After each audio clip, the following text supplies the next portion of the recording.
Noroc! Iată cum o să vezi cum e grădina mea.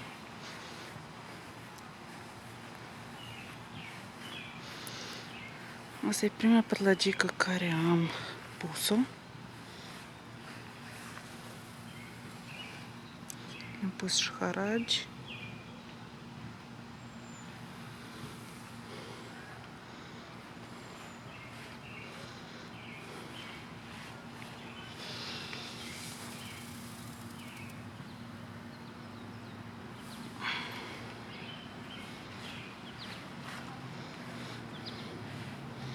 Ele sunt diferite sorturi. Aici o să fie cam deasă, că am pus 4 firi. Vedem, o să fie cum o să fie. Aici sunt gladiolele mele. Cam deasă așa este. Dar spasibo că ieșit toate. Gheorghinele. Iată, aici este floare care v-am florit de grabă. Acasă de-am înflorit ele.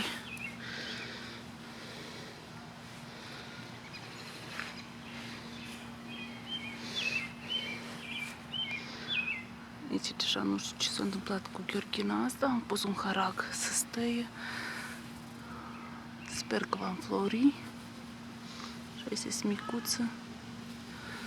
Așa. Aici am 2 rânduri de chipieri dulci. 2 rânduri de vânătă.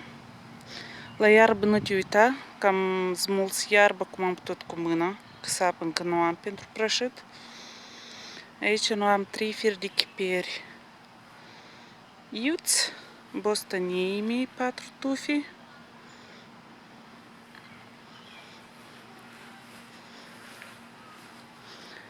Aici aștept cartofii să iasă, să vedem. S-a primi, nu s-a primi. Nimic nu voi pierde. Iată și pepinii mei. Vreo câteva sorturi de pepini.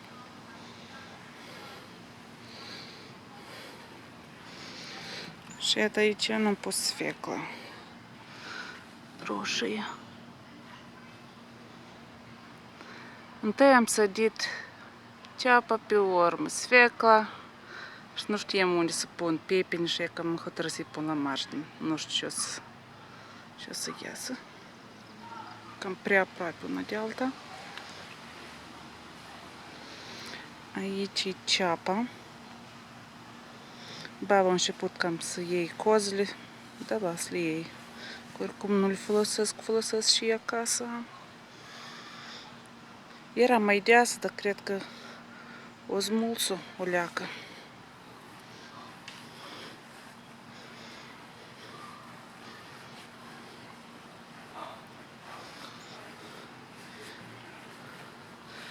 Iată tufa mea de malină, una. Acolo e alta. Și mai este încă una, dar n-are roadă. Și aici am tăiat niște craci azi, că ține umbră. Ia că ne-a mai rămas încă o bucată. O să pun pătlăgică.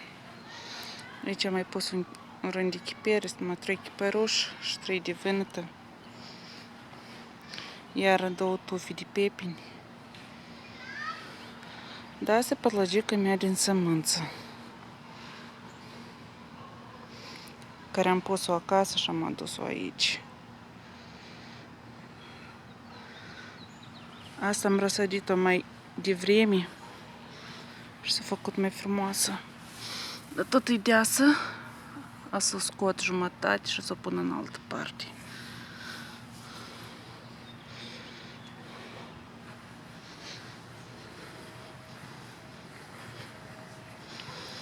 E ca asta tufa mea de vie.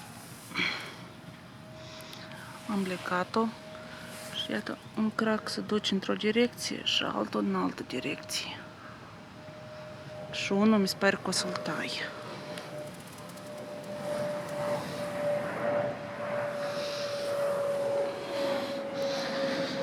Da, aslaltă cam o leacă păcătoasă. Tot am legat-o. Încerc un crac să o pun într-o direcție și cealaltă în altă direcție. Să vedem cum o să iasă. Aici iar am mai pus niște sfeclă. Pe unde m-a ieșit, pe unde nu. Morcovul nici habar nu are. Și iată cam cum e grădina mea. E ca și vecinii au ieșit afară.